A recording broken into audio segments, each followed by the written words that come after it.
Hello everyone. मैं हूं निखिल और स्वागत करता हूं आपका अपने इस वीडियो में। इस वीडियो में मैं बताऊंगा आपको एक स्टॉक के बारे में जो है KRBL का। मैं कई दिनों से देख रहा हूं स्टॉक में एक ब्रेकआउट आया है और ब्रेकआउट आने के बाद रीटेस्ट भी किया है, तो मुझे लगता है कि सही एंट्री का मौका है और यहाँ से 1 या 2 महीने के लिए अगर होल्ड किया जाए तो अच्छा खासा रिटर्न मिल सकता है। तो देखते हैं, चलो चार्ट पर कैसा दिखता है। तो चार्ट निकाल लेते हैं।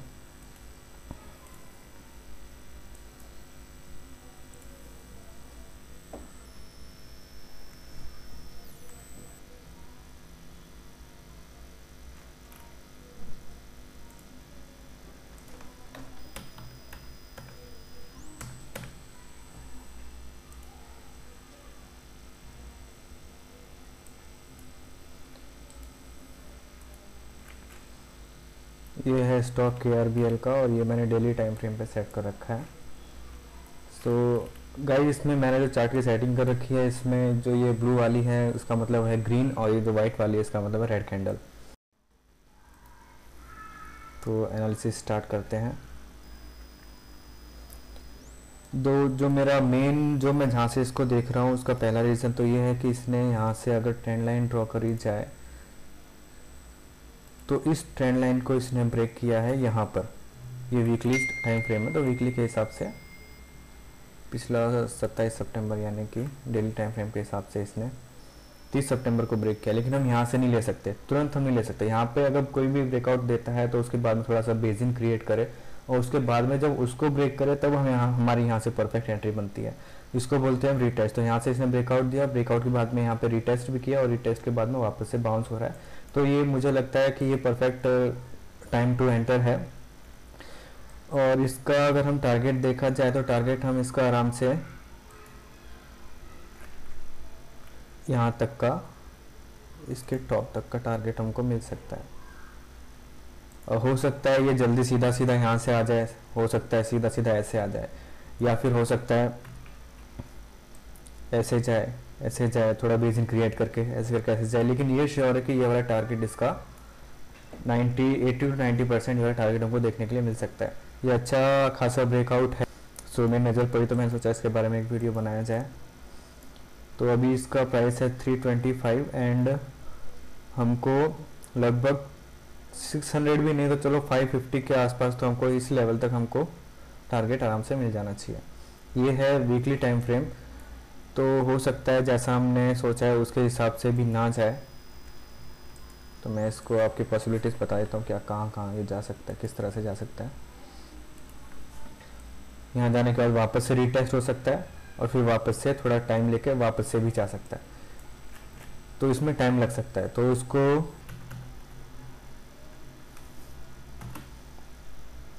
ये रहा हमारा चार्ट। और बात करें इसके स्टॉप लॉस की, तो स्टॉप लॉस हम रखेंगे इसका थोड़े छोटे टाइम फ्रेम के हिसाब से।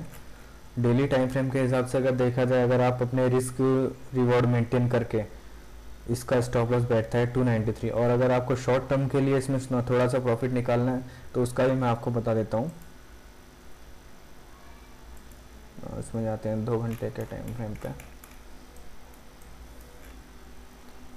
और इसमें मेरे हिसाब से ये जो ट्रेंड है यहाँ के आसपास हम इसका स्टॉप लॉस रख सकते हैं। 290 के आसपास हम इसका स्टॉप लॉस रख सकते हैं।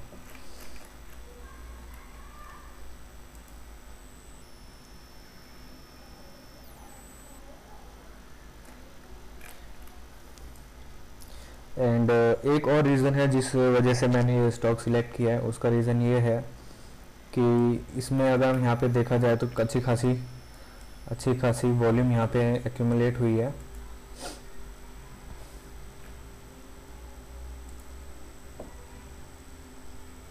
यहाँ देखिए अच्छी खासी वॉल्यूम इसमें आई है। यहाँ तक ऐसी कभी भी वॉल्यूम नहीं दिखी, लेकिन यहाँ पे इसमें वॉल्यूम है। यहाँ पे वॉल्यूम आई यानी कि ब्रेकआउट देने के बहुत ज़्यादा चांसेस हैं। और यहाँ पे इसने ब्रेकआउट दिया भी, यहाँ पे तुरंत नहीं दिया लेकिन यहाँ पे इसने ब्रेकआउट दिया। और ब्रेकआउट होने के बाद ज़्यादा टाइम निकला भी नहीं है तो हम यहाँ पे एंटर कर सकते हैं। तो जैसे मैंने पहले बताया कि यहाँ तक हमको टारगेट इसमें आसानी से देखने को मिल सकता है। तो अगर परसेंटेज वाइज बात की जाए तो 70 to 80% हमको आराम से इसमें प्रॉफिट मिल सकता। तो ये था KRBL के बारे में। और इसमें हाँ एक और चीज़ जो मैं आपको बता देता हूँ कि किस तरह मैं कौन सी चीज़ मैं देखता हूँ इसमें। एक है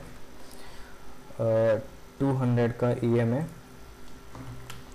जो कि होता है ट्रेंड एनालिसिस के लिए कि ट्रेंड किस साइड है। तो मैं लगाऊंगा इसमें EMA, नहीं ऑलरेडी मैंने ऑलरेडी लगा रखा है, सॉरी। ये रहा EMA, ये फ्लैट है। जब प्राइस इसके नीचे ट्रेड कर रहा होता है तो इसका मतलब है कि डाउन ट्रेंड में है, और इसके ऊपर ट्रेड कर रहा है यानी कि अप ट्रेंड में। यहाँ पे देखा जाए तो ये अप ट्रेंड में है। अप ट्रेंड में यहाँ पे भी आया था, यहाँ पे भी आया था और यहाँ पे भी आया था, और उसके नज़दीक में ही ये वापस से इसको ब्रेक करके ऊपर जा रहा है। तो इसका मतलब पूरे चांसेस हैं कि ये हमको अच्छा ब्रेकआउट देगा। और अगर इसको जाना होता नीचे तो ये यहाँ से कंटिन्यू होकर यहाँ तक आता, अगर ये इसी पैटर्न में चलता तो। लेकिन इसने यहाँ तक पूरा इस तरह से नीचे नहीं आया, यहाँ पे आके पूरा नीचे नहीं आया, बीच में से ही ऊपर करके उसने ब्रेकआउट दे दिया। तो ये वाला इस तरीके का जो ब्रेकआउट होता है वो बहुत ही ज़्यादा इंपॉर्टेंट होता है। इस तरह का ब्रेकआउट हमने टाटा मोटर्स में भी देखा था, इस तरह का फिर भेल में भी देखा था। तो मैंने कई सारी जगह पे देखा है ऐसा, इस तरह के चार्ट मोस्टली सक्सेस रहता है। तो मैंने इसमें बता दिया स्टॉप लॉस, एक और बार मैं रिपीट कर देता हूँ। अगर शॉर्ट टर्म का टारगेट है तो हम स्टॉप लॉस रखेंगे 290 का, और अगर 3 से 4 महीने या 2-3 महीने का हमारा व्यू है तो हम स्टॉप लॉस रखेंगे इसका समथिंग अराउंड 250, इस लेवल का हम रखेंगे यहाँ पे स्टॉप लॉस 240, 250, 255 के आसपास का स्टॉप लॉस रखेंगे। सो ये रहा KRBL, बहुत अच्छा ब्रेकआउट है। आप अपनी एनालिसिस करिए और अगर आपको सही लगे तो आप इसमें एंट्री लीजिए। मेरे हिसाब से तो इसमें एंट्री बनती है। और या फिर अगर आप एनालिसिस नहीं करते हैं तो आपको कोई एडवाइज़र या फिर कोई फ्रेंड हो जो एनालिसिस करता हो, या फाइनेंशियल एडवाइज़र हो, या जो भी जिस पे भी आपको विश्वास है उससे पूछ लीजिए कि कैसा है स्टॉक, उसके बाद में ही आप एंट्री लीजिए इसमें। सो गाइज ये था KRBL के बारे में। सो thank you for watching this video, and make sure you subscribe to the channel, and make sure you like this video if you like this information. Thank you.